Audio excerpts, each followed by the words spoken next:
프랑크푸르트의 겨울도 견뎌냈는데 한국의 겨울이 뭐가 다르겠어? 독일에서 사는 건축 디자이너 헬레나의 자만심은 인천공항에 첫 발을 내딛는 순간 무너져 내렸습니다. 칼바람에 멈춰선 그녀 앞에 펼쳐진 건 반팔 차림으로 거리를 활보하는 한국인들의 모습. 도대체 이들은 어떻게 이 추위를 이겨내는 걸까요? 한국의 겨울을 이해하려 노력하던 헬레나는 그 과정에서 예상치 못한 선물을 받게 됩니다. 바로 진짜 가족을 만난 것이죠. 독일 건축가가 들려주는 특별한 한국의 겨울 이야기, 지금 시작합니다. 저는 독일 프랑크푸르트에서 사는 건축 디자이너 헬레나 바우어입니다. 한국행 비행기를 타기 전 저는 정말 자신만만했습니다. 프랑크푸르트의 겨울도 잘 견뎌냈는데 한국의 겨울이라고 뭐가 다르랬나 싶었죠. 도착하기 전까지만 해도 저는 제 판단이 틀릴 거라고는 상상도 못했습니다. 독일에서의 경험이 제 자만심을 키웠던 것 같아요. 인천공항에 도착해 첫 발을 내딛는 순간 제 자신감은 산산조각 났습니다. 칼날 같은 바람이 얼굴을 핥히고 지나갔기 때문입니다. 독일에서 입고 온 패딩은 마치 얇은 종이처럼 무용지물이었습니다. 이런 날씨라면 독일 겨울 옷으로는 도저히 버틸 수 없겠다는 생각이 들었죠. 한국의 겨울은 제가 알던 추위와는 전혀 다른 차원이었습니다.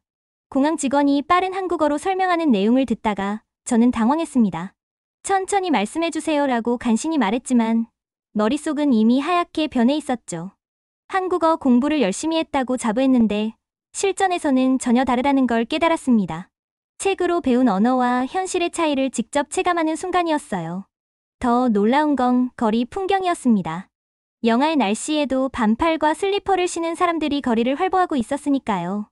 저는 패딩을 여러 겹 껴입고도 추위에 떨고 있는데 이 사람들은 대체 어떻게 이런 날씨를 견디는 걸까요? 한국 사람들은 정말 대단하다는 생각이 절로 들었습니다. 마치 다른 세계에 온 것 같은 기분이었죠.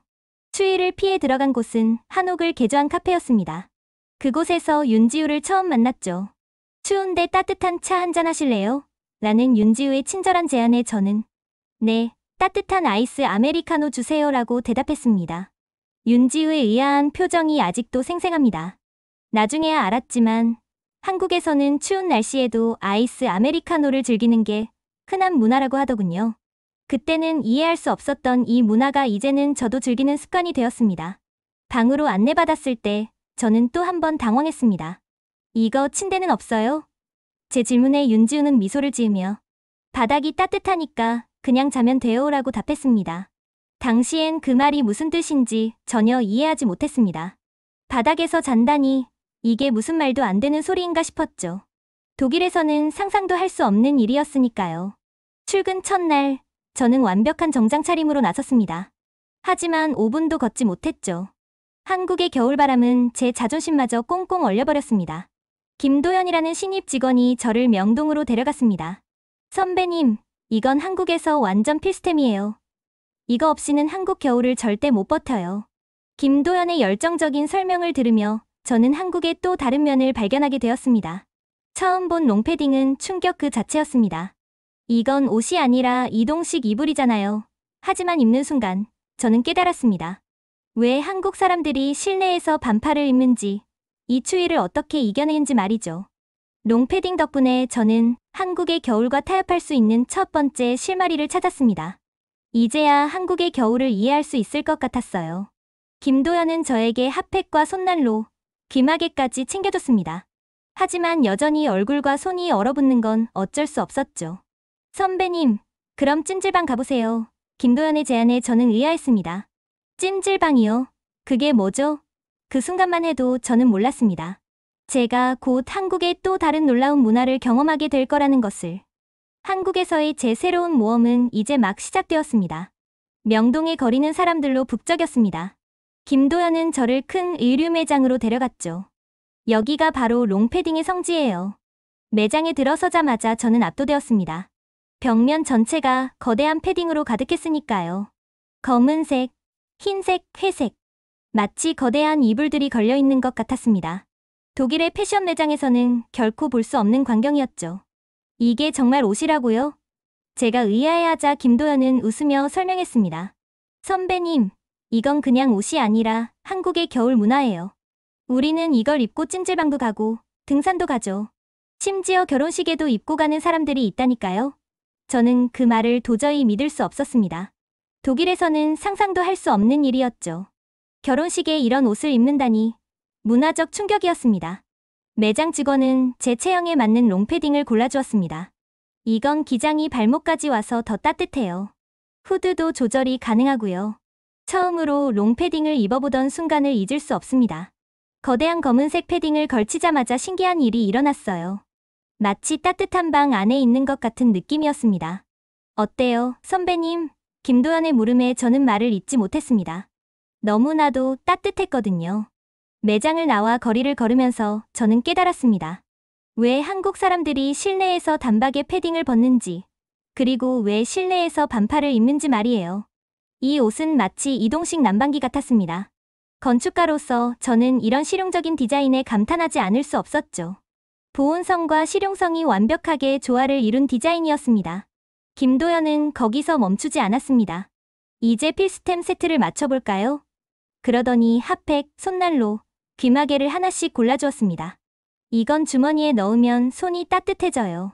이건 귀가 시려울 때 쓰시고요. 목도리는 이렇게 2번 감아야 제일 따뜻해요. 마치 겨울 생존 키트를 받는 기분이었습니다. 하나하나가 추위와 싸우기 위한 필수 무기였죠. 하지만 이런 완벽한 준비에도 불구하고 한 가지 문제가 있었습니다. 얼굴과 손이 여전히 얼어붙는다는 거죠. 롱패딩을 입고 있어도 칼바람이 불면 피부가 따갑고 아팠습니다. 아무리 해도 얼굴이 시려워요. 제 불평에 김도연은 의미심장한 미소를 지었습니다. 그의 표정에서 뭔가 더 대단한 것이 있다는 걸 직감할 수 있었죠. 선배님, 그럼 이제 진짜 한국의 비밀 병기를 소개해드릴게요. 김도연의 말에 저는 호기심이 생겼습니다. 도대체 롱패딩보다 더 대단한 게 뭐가 있다는 걸까요? 찜질방이요. 거기 가면 선배님의 모든 고민이 해결될 거예요. 그때만 해도 저는 찜질방이 제 인생을 바꿀 거라고는 상상도 못했습니다. 김도연의 자신만만한 표정이 아직도 생생합니다. 이제 저는 출근길에 더 이상 추위와 싸우지 않습니다. 롱패딩 안에서는 언제나 봄이니까요. 가끔 독일 친구들에게 사진을 보내면 다들 놀랍니다. 그게 뭐야? 침낭이야. 저는 웃으며 대답합니다. 이건 한국의 지혜야. 추위도 이겨내고 스타일도 살리는 법을 알려주는. 한국의 겨울은 제게 새로운 관점을 알려주었습니다. 때로는 문제를 정면으로 맞서는 것보다 현명하게 우회하는 방법이 있다는 걸 말이죠. 롱패딩은 단순한 옷이 아닙니다. 그것은 한국인들의 실용적인 지혜가 담긴 발명품이었던 거죠. 이제는 저도 이 지혜의 일부가 되어가고 있었습니다. 김도연을 따라 찜질방에 들어서는 순간 저는 당황했습니다. 수많은 사람들이 바닥에 누워 자고 있었거든요. 몇몇은 귤도 까먹고 이마에 계란을 올려놓고 있었습니다. 독일에서는 상상도 할 수 없는 광경이었죠. 처음엔 이게 정말 괜찮은 건가 하는 의심이 들었습니다. 독일의 공중목 욕탕과는 전혀 다른 분위기였어요. 선배님, 이제부터 진짜 한국의 겨울나기를 보여드릴게요. 김도연은 신이 난 듯 저를 안내했습니다. 탈의실에서 옷을 갈아입고 나오니 이상한 주황색 옷을 입은 사람들이 가득했어요. 저도 같은 옷으로 갈아입었지만 마치 수감복 같다는 생각이 들었습니다. 하지만 신기하게도 이 옷이 굉장히 편안했죠. 그때였습니다. 멀리서 걸어오시는 분이 보였어요. 바로 윤지우의 어머니 박아영이었죠. 어머, 헬레나 양이네. 반가운 목소리로 부르시며 다가오셨습니다. 그리고는 제 손을 잡고 이끄셨어요. 여기가 바로 천국이야. 추운 겨울을 이기는 비결이지. 우리 헬레나도 이제 한국 사람처럼 찜질방 즐기는 법을 배워야지. 처음으로 불가마에 들어갔을 때의 충격을 잊을 수 없습니다. 이렇게 뜨거운 곳이 있다니요. 독일의 사우나와는 차원이 달랐습니다. 어떻게 사람이 이런 곳에 있을 수 있죠? 제가 숨을 헐떡이며 말하자 박아영은 웃으셨습니다. 이제 시작이야. 이게 바로 찜질방의 매력이지. 이 열기가 몸속 깊숙이 들어가면 겨울이 무섭지 않아. 그때 옆에서 누군가 이마로 계란을 깨는 것을 보았습니다. 저게 뭐예요? 제가 놀라서 물었죠. 아, 찜질방 계란? 한번 해볼래? 박아영이 계란을 건네주셨습니다. 저는 망설였지만 용기를 내어 시도해보았어요. 그냥 손으로 까면 안 되나요? 하지만 이마로 까보니 신기하게도 재미있었습니다. 주변 사람들의 웃음소리와 응원에 저도 모르게 웃음이 나왔죠. 찜질방 이곳저곳을 돌아다니며 여러 방을 체험했습니다. 황토방, 소금방, 얼음방까지. 각각의 방이 다른 매력을 가지고 있었죠. 특히 얼음방은 불가마의 열기를 식히기에 완벽했습니다. 이제 알겠어요. 왜 한국 사람들이 이곳을 사랑하는지. 이곳은 마치 작은 도시 같아요. 휴식 공간에서 박아영이 건네준 식혜는 제 인생을 바꿨습니다. 이게 뭐예요? 너무 맛있어요. 달콤하면서도 시원한 맛이 지친 몸을 달래주었죠. 찜질방의 꽃은 바로 이거야. 시원한 식혜 한 잔이면 피로가 다 풀리지. 우리 어머니도 항상 이걸 드시곤 했어. 박아영의 말씀에 저는 왠지 모를 따뜻함을 느꼈습니다. 이제는 제가 먼저 찜질방을 찾게 되었습니다. 출근 전 아침 찜질로 하루를 시작하고 퇴근 후에는 친구들과 함께 찜질방에서 시간을 보내죠. 너 완전 한국 사람 다 됐네. 윤지우가 놀리듯 말할 때마다 저는 뿌듯해집니다. 정말로 제가 조금씩 변화하고 있다는 걸 느낄 수 있었거든요. 한국의 찜질방 문화는 단순한 휴식 공간 그 이상이었습니다. 그곳에서 사람들은 평등했고 서로를 가족처럼 대했죠.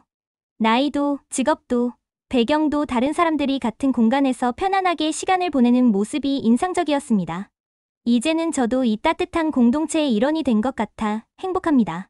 독일에도 이런 문화가 있다면 얼마나 좋을까요? 찜질방은 제게 한국의 정을 처음으로 느끼게 해준 특별한 장소가 되었습니다. 건축 디자이너로서 저는 한옥 카페에서 발견한 온돌 시스템에 완전히 매료되었습니다. 처음에는 바닥이 왜 이렇게 따뜻한지 이해할 수 없었죠. 이상한 설비도 보이지 않는데 어떻게 이런 따뜻함이 가능한 건지 너무나 신기했습니다. 이게 도대체 어떤 원리로 작동하는 거예요? 윤지우에게 물었더니 그는 흔쾌히 설명을 시작했습니다. 온돌은 한국의 전통 난방 시스템이에요. 바닥 아래로 뜨거운 공기가 지나가면서 전체를 데우는 거죠. 옛날에는 아궁이에서 불을 떼서 온기를 전달했다고 해요. 윤지우의 설명을 들으며 저는 깊은 감동을 받았습니다. 독일의 라디에이터는 공간의 한 부분만 따뜻하게 만들지만 온돌은 방 전체를 균일하게 데우는 게 정말 효율적으로 보였습니다. 잠깐만요. 그럼 이 전통 방식이 현대 건물에도 적용되고 있다는 건가요? 제 질문에 윤지우는 고개를 끄덕였습니다. 네. 요즘은 보일러를 사용하지만 원리는 같아요. 한국의 거의 모든 가정에서 이 방식을 사용하죠. 저는 건축가의 관점에서 이 시스템의 효율성에 감탄하지 않을 수 없었습니다. 카페 구석구석을 살펴보면서 저는 더 많은 질문을 하게 되었습니다. 여기는 어떻게 현대식으로 개조한 거예요? 윤지우는 자세히 설명해 주었죠. 한옥의 기본 구조는 그대로 두고 온돌 시스템만 현대화했어요. 덕분에 전통적인 분위기를 살리면서도 실용성을 높일 수 있었죠. 어느 날 저녁, 윤지우는 저를 자신의 집으로 초대했습니다. 오늘은 진정한 온돌 체험을 해보세요. 방에 들어서자 따뜻한 기운이 발바닥을 통해 온몸으로 퍼져나갔습니다. 윤지우는 바닥에 이불을 펴고 귤과 군고구마를 내왔죠. 한국의 겨울에는 이게 최고예요. 따뜻한 바닥에 누워서 먹는 군고구마의 맛은 정말 특별하거든요. 바닥에 누워보니 이불 속은 마치 천국 같았습니다. 이게 바로 진짜 침대네요. 제 말에 윤지우가 웃었습니다. 맞아요. 우리는 바닥이 따뜻하니까 굳이 침대가 필요 없어요. 이렇게 누워있으면 몸이 완전히 풀리거든요. 정말이지 제가 지금까지 경험한 그 어떤 침대보다 편안했습니다. 온돌방에서 보낸 시간은 제 건축 철학을 완전히 바꿔놓았습니다. 서양식 난방이 더 선진화된 방식이라고 생각했는데 제가 잘못 알고 있었네요. 이런 지속 가능한 난방 방식이 수백 년 전부터 있었다니 놀랍습니다. 윤지우는 제 말에 깊이 공감했습니다. 전통이 늘 비효율적인 건 아니에요. 온돌은 수천 년 동안 이어져 온 지혜니까요. 군고구마의 달콤한 향이 방 안에 가득했습니다. 이런 게 바로 한국의 겨울이구나. 저도 모르게 감탄사가 나왔죠. 윤지우는 군고구마를 하나 더 건네며 말했습니다. 겨울에는 이렇게 바닥에 누워서 군고구마 먹는 게 최고의 행복이에요. 헬레나 씨도 이제 한국의 겨울을 이해하기 시작한 것 같네요. 건축 디자이너로서 저는 이 경험을 통해 많은 것을 배웠습니다. 현대 건축이 무조건 좋은 게 아니라 전통의 지혜를 어떻게 현대에 맞게 계승하느냐가 중요하다는 걸 깨달았죠. 온돌은 단순한 난방 시스템이 아니었습니다. 그것은 수천 년에 걸쳐 완성된 한국인들의 생활 철학이었던 거예요. 다음에 독일에 건물을 지을 기회가 있다면 꼭 온돌 시스템을 적용해보고 싶어요. 이런 효율적인 난방 방식을 유럽에도 소개하고 싶습니다. 제 말에 윤지우는 환하게 웃었습니다. 그렇게 되면 정말 좋겠네요. 한국의 따뜻함을 독일에도 전할 수 있을 테니까요. 그날 밤, 저는 온돌방에서 한국 겨울의 진정한 의미를 깨달았습니다. 한국의 겨울 음식은 저에게 또 다른 차원의 문화 충격이었습니다. 첫 출근 날, 김도연은 저를 국밥집으로 데려갔습니다. 이런 추운 날에는 뜨끈한 국밥이 최고예요. 한 입 먹어보니 온몸이 따뜻해지는 걸 느낄 수 있었습니다. 수북이 올라간 흰쌀밥과 뜨거운 국물의 조화는 정말 완벽했죠. 이건 단순한 국이 아니네요. 저도 모르게 감탄사가 나왔습니다. 김도연은 만족스러운 표정을 지으며 설명했죠. 국밥은 우리의 겨울 필수품이에요. 아침에 먹으면 하루 종일 힘이 나거든요. 뜨끈한 국물이 속을 데우니 정말 추위가 덜 느껴졌습니다. 특히 고기가 푸짐하게 들어간 국물은 진한 맛이 일품이었어요. 퇴근길에는 또 다른 놀라움이 기다리고 있었습니다. 거리마다 붕어빵과 어묵 가게가 즐비했죠. 저게 진짜 붕어예요? 제 질문에 모두가 웃음을 터뜨렸습니다. 아니요. 팥이 들어있는 빵이에요. 한번 먹어보세요. 따끈한 붕어빵을 받아든 순간 그 고소한 향기에 반했습니다. 바삭한 겉면과 달콤한 팥의 조화는 마치 예술작품 같았어요. 어묵 국물은 더욱 특별했습니다. 차가운 거리에 서서 뜨거운 어묵 국물을 마시는 경험은 독일에서는 상상도 할 수 없는 일이었죠. 한국 사람들은 정말 똑똑해요. 이렇게 서서 먹는 겨울 간식을 만들다니. 제 말에 김도연이 웃으며 대답했습니다. 맞아요. 우리는 추위를 이기는 법을 잘 알거든요. 이렇게 서서 먹는 간식이 있어야 긴 겨울을 버틸 수 있죠. 윤지우의 카페에서는 또 다른 겨울 음식을 만날 수 있었습니다. 오늘은 특별한 차를 준비했어요. 윤지우가 내온 것은 달콤한 향기가 나는 유자차였습니다. 이건 감기 예방에도 좋아요. 비타민C가 풍부하거든요. 우리 어머니는 겨울만 되면 항상 유자청을 담그셨어요. 한 모금 마시자 상큼한 맛이 입 안가득 퍼졌습니다. 달콤하면서도 씁쓸한 맛이 어우러진 유자차는 금세 제 마음을 사로잡았죠. 독일에도 이런 과일차가 있지만 이렇게 달콤하진 않아요. 제가 말하자 윤지우는 생강차도 내왔습니다. 이것도 한번 드셔보세요. 몸이 따뜻해지는 느낌이 들 거예요. 한국 사람들은 예로부터 생강의 효능을 잘 알고 있었거든요. 처음에는 매운맛에 놀랐지만 이내 속이 따뜻해지는 걸 느낄 수 있었습니다. 어느 날은 점심시간에 동료들과 함께 길거리 군고구마를 사 먹었습니다. 이렇게 맛있는 간식은 처음이에요. 겉은 바삭하고 속은 부드러운 군고구마의 맛은 정말 환상적이었습니다. 특히 추운 날씨에 더운 군고구마를 들고 있으면 손도 따뜻해지고 마음도 따뜻해졌죠. 군고구마 특유의 달콤한 향기는 거리 전체를 포근하게 만들었습니다. 한국의 겨울 음식에는 이유가 있었습니다. 모든 것이 몸을 데우고 기운을 북돋아 주도록 만들어져 있었죠. 따뜻한 국물, 군고구마의 달콤함, 그리고 다양한 차까지. 모든 음식이 추운 겨울을 이겨내기 위한 지혜가 담겨 있었습니다. 독일에도 이런 따뜻한 문화가 있었으면 좋겠어요. 제 말에 윤지우가 말했습니다. 이제 헬레나 씨가 독일에 가서 한국의 겨울 음식을 소개해주면 되잖아요. 이제 저는 아침마다 국밥으로 하루를 시작하고 출퇴근길에는 어묵 국물로 몸을 데웁니다. 주말에는 윤지우의 카페에서 유자차를 마시며 여유를 즐기죠. 한국의 겨울 음식은 단순한 식사가 아닌 마음까지 따뜻하게 해주는 특별한 문화였습니다. 매콤한 떡볶이, 달달한 호떡, 뜨끈한 라면까지 모든 음식이 저에게 새로운 경험을 선사했어요. 음식은 그 나라의 지혜가 담긴 거예요. 윤지우의 이 말이 가슴에 깊이 와닿았습니다. 한국의 겨울은 춥지만 이런 따뜻한 음식들이 있어 견딜만 했습니다. 이제는 저도 한국의 겨울 음식 전문가가 된 것 같아 뿌듯합니다. 특히 외국인 친구들에게 한국의 겨울 음식을 추천해줄 때면 진정한 서울 사람이 된 것 같은 자부심이 듭니다. 어느 주말 윤지우의 어머니 박아영은 저를 집으로 초대하셨습니다. 헬레나야, 이제는 내가 우리 가족이나 다름없어. 오늘은 진짜 한국 가정식을 대접해줄게. 현관문을 열자마자 맛있는 음식 향기가 가득했습니다. 신발을 벗고 들어서는 순간 따뜻한 온돌 바닥이 제 발을 반겨주었죠. 마치 집에 돌아온 것 같은 포근함이 느껴졌습니다. 어서 와, 손님 온다고 엄마가 아침부터 준비하셨어. 윤지우가 귓속말로 말해주었습니다. 거실에 들어서자 밥상 위에는 온갖 반찬이 가득했어요.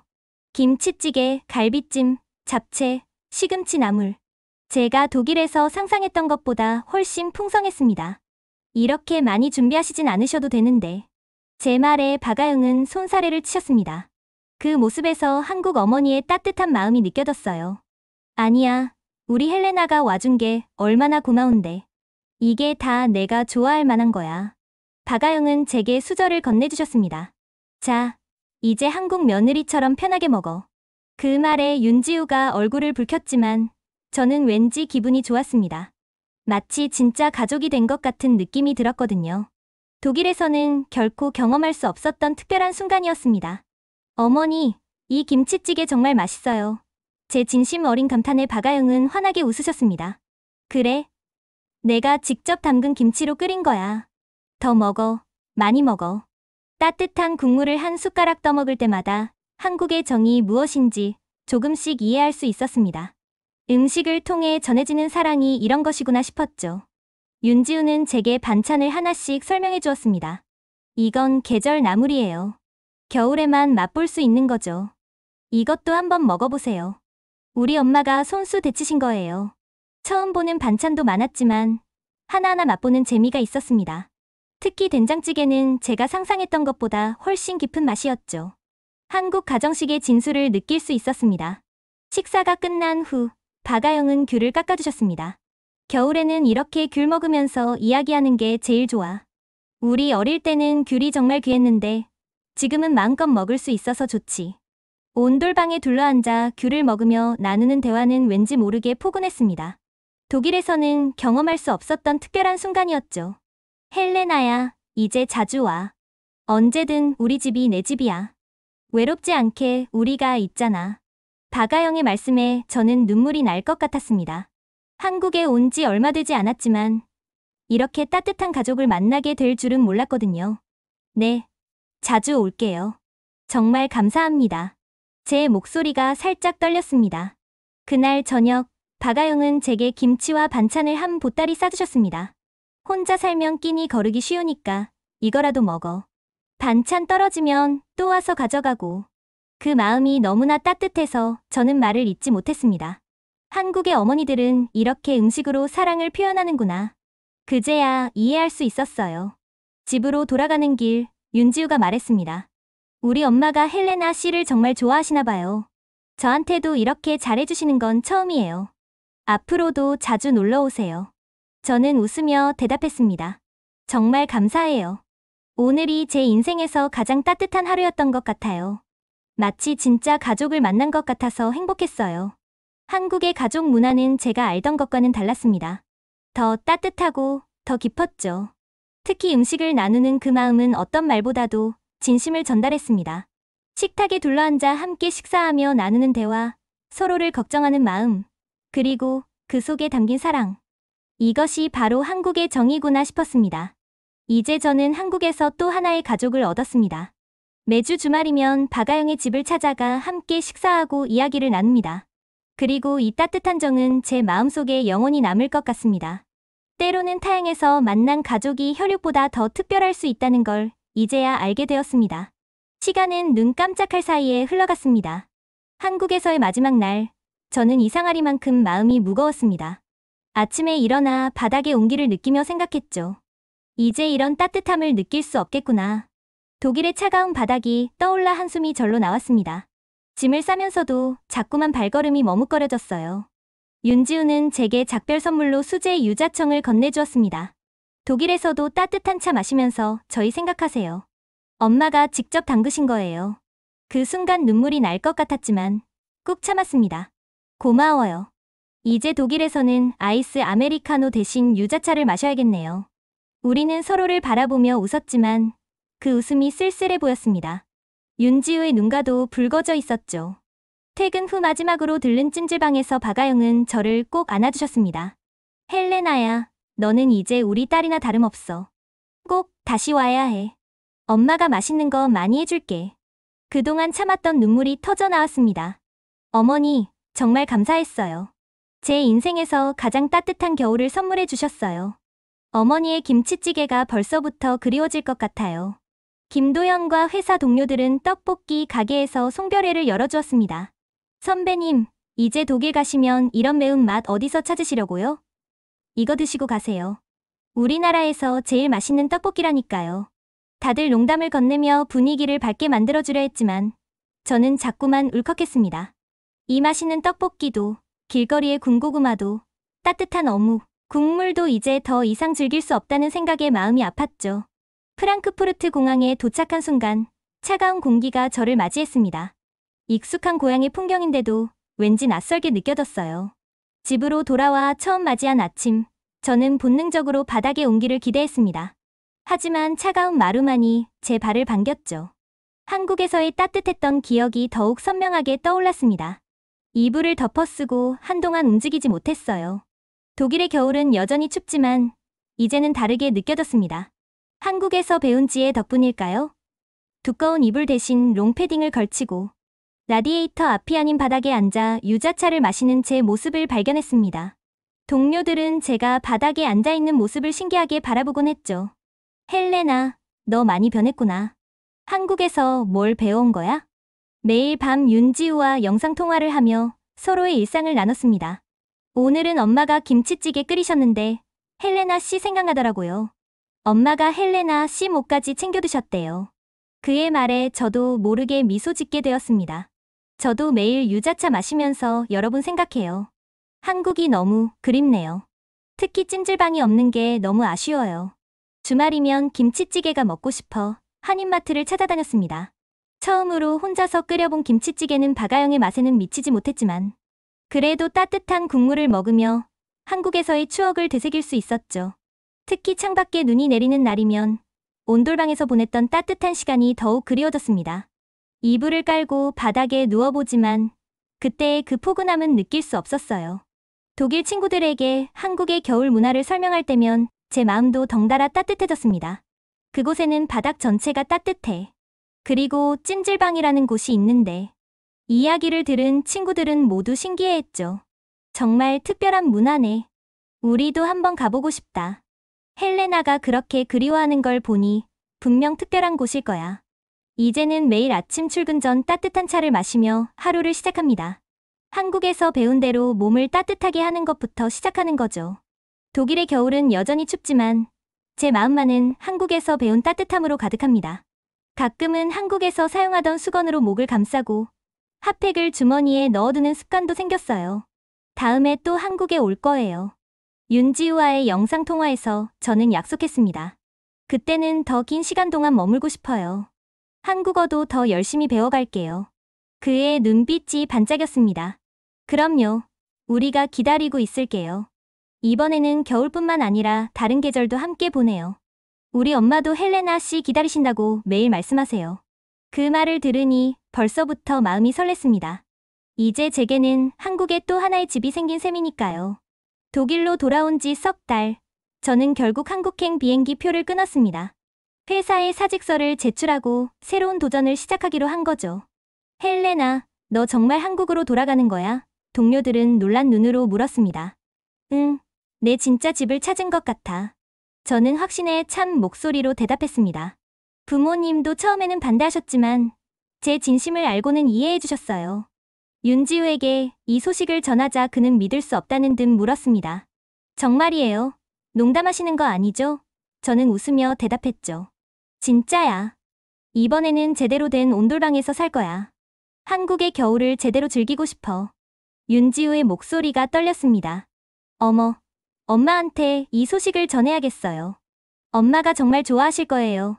어제도 헬레나 씨 얘기하셨다니까요. 박아영은 전화기 너머로 눈물 섞인 목소리를 전했습니다. 우리 딸이 돌아온다고? 이제 진짜 우리 딸 되는 거야? 어머, 당장 방도 준비해야 하고. 김치도 담가놔야겠다. 그 한마디에 저도 눈물이 나왔습니다. 네, 어머니. 이제 정말 딸이 될게요. 한국에서 새로운 삶을 시작하고 싶어요. 한국에서 느낀 그 따뜻함이, 그 정이 저를 다시 이끌었던 거죠. 프랑크푸르트에서의 마지막 날, 저는 라디에이터 앞에 서서 생각했습니다. 이제 다시는 이런 난방을 쓰지 않겠구나. 묘하게 가슴이 설렜습니다. 짐을 꾸리면서 한국에서 가져온 물건들을 하나씩 만져보았죠. 유자청병, 핫팩, 귀마개. 이제는 이것들의 진정한 가치를 알게 된 것 같았습니다. 특히 박아영이 담가주신 유자청은 제가 가장 소중히 여기는 보물이 되었어요. 인천공항에 도착했을 때는 또다시 한국의 겨울이었습니다. 하지만 이번에는 달랐죠. 제 손에는 단단히 준비한 롱패딩이 들려 있었고 주머니 속에는 따뜻한 핫팩이 있었습니다. 입국장을 나서자 윤지우와 박아영이 환한 미소로 저를 맞이해 주었습니다. 그들의 손에는 우리 딸 헬레나 어서와 라고 쓰인 플래카드가 들려 있었어요. 우리 딸 왔네. 박아영은 저를 꼭 안아주셨습니다. 그 품은 여전히 따뜻했죠. 어머니, 이제 진짜 한국 며느리 될게요. 제 말에 윤지우가 얼굴을 붉혔지만 행복해 보이는 미소를 감추지는 못했습니다. 밖은 추웠지만 세 사람의 마음은 봄날처럼 따뜻했습니다. 박아영은 제 손을 잡고 놓지 않으셨어요. 윤지우의 카페로 향하는 길, 거리의 풍경이 새삼 특별하게 다가왔습니다. 군고구마 파는 아저씨, 붕어빵 굽는 손길, 어묵탕 냄새. 모든 것이 그리웠던 고향의 향기처럼 느껴졌죠. 이제 정말 집에 돌아온 것 같아요. 제 말에 윤지우가 따뜻하게 미소 지었습니다. 이제부터가 진짜 시작이에요. 우리 함께 많은 추억 만들어요. 카페 문을 열고 들어서자 익숙한 온기가 발바닥을 통해 전해져 왔습니다. 나 돌아왔어. 작게 중얼거리자 윤지우가 제 손을 꼭 잡았습니다. 이제 여기가 헬레나 씨의 진짜 집이에요. 영원히 함께해요. 그의 말에 고개를 끄덕이며 생각했습니다. 그래, 이제 정말 나의 집을 찾았구나. 카페 구석에는 제가 좋아하는 귤과 군고구마가 준비되어 있었어요. 찻잔에서 피어오르는 유자차 향기, 온돌방의 따뜻한 기운, 그리고 사랑하는 사람들의 미소. 이 모든 것이 제가 돌아올 수밖에 없었던 이유였습니다. 이제 저는 한국의 겨울을 온전히 제 것으로 만들 준비가 되었습니다. 이곳에서 새로운 삶을, 새로운 가족과 함께 시작하려고 합니다. 독일의 건축 디자이너였던 제가 이제는 한국의 온기를 디자인하는 사람이 되려 합니다. 한국의 전통적인 난방 방식과 현대, 건축을 접목한 새로운 프로젝트를 구상하고 있죠. 특히 온돌의 효율성과 지속 가능성에 주목해 현대, 건축에 적용하는 방안을 연구하고 있습니다. 이것이 제가 한국에 돌려줄 수 있는 작은 선물이 되길 바랍니다. 춥다고만 생각했던 한국의 겨울이 이제는 제 인생에서 가장 따뜻한 계절이 되었습니다. 그리고 이 따뜻함을 영원히 간직하고 싶습니다. 이제 저는 진정한 서울 사람이 되어 있었고 한국의 겨울은 제 마음속에 영원한 봄을 선물해 주었습니다. 독일 건축가가 들려주는 한국의 겨울 이야기를 들어주셔서 감사합니다. 헬레나의 눈으로 본 한국의 겨울은 어땠나요? 한 나라의 겨울을 이해한다는 것은 그 나라의 문화와 사람을 이해하는 것과 같다고 생각합니다. 헬레나가 발견한 한국의 따뜻함처럼 여러분도 각자의 삶에서 특별한 따뜻함을 발견하시길 바랍니다. 더 많은 이야기를 듣고 싶으시다면 구독과 좋아요, 알림 설정까지 꼭 해주세요. 다음에는 더 재미있는 이야기로 찾아뵙겠습니다. 감사합니다.